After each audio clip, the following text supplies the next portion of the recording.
Be ready. Start.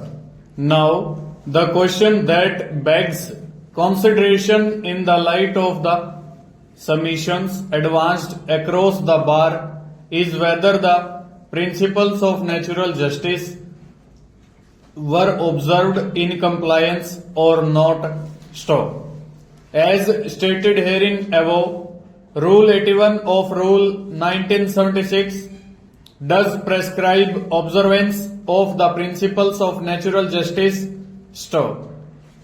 From a close scrutiny of the inquiry report dated 29/10/1993, it transpires that the inquiry officer has found the petitioner guilty on the basis of the reply to the charge sheet submitted by the petitioner and other documents, but not a single witness was examined by the inquiry officer in the presence of the petitioner, and also no date, time and place was fixed by the inquiry officer. Stop.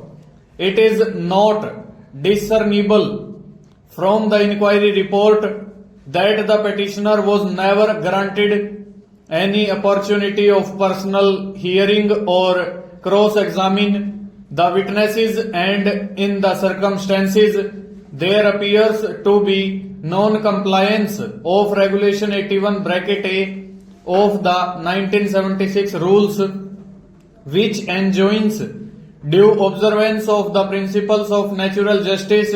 Stop.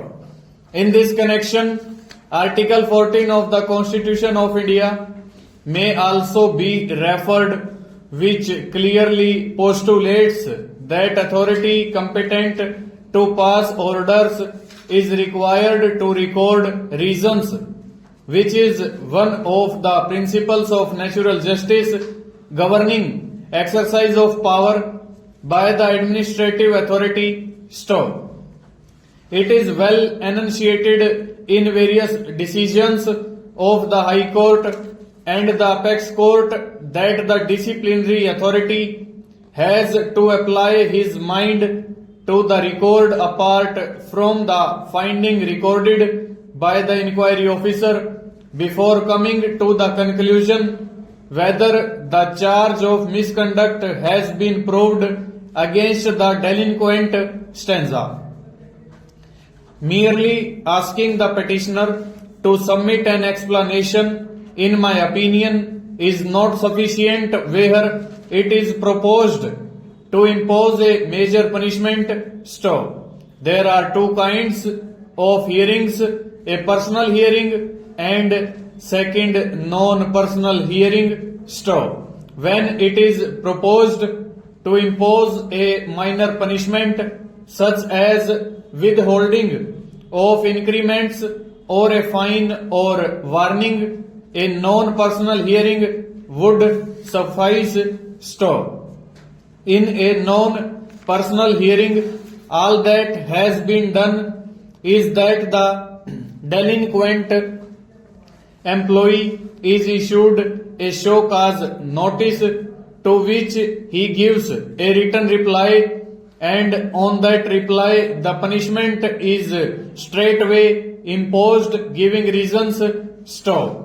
In such a case, it is not necessary to hold a full-fledged oral inquiry giving the concerned employee an opportunity of producing his witnesses and cross-examining the witnesses against him. Stop. However, when it is proposed to impose a major punishment like dismissal, ordinarily a full-fledged inquiry must be held. Stop. This is because a major punishment not only has very serious consequences upon the employee but would adversely affect the family. Stop. Hence, the law imposes a stricter and elaborate procedure requiring a full-fledged oral inquiry in cases of major punishment. Stop. In such cases, it is ordinarily necessary for the employer to issue a notice to the employee indicating the date, time and place of the inquiry after appointing an inquiry officer, stop. On the date and time fixed, the witnesses against the concerned employee is required to be examined ordinarily in his presence, and he must be given an opportunity to cross-examine them. Full stop. Over.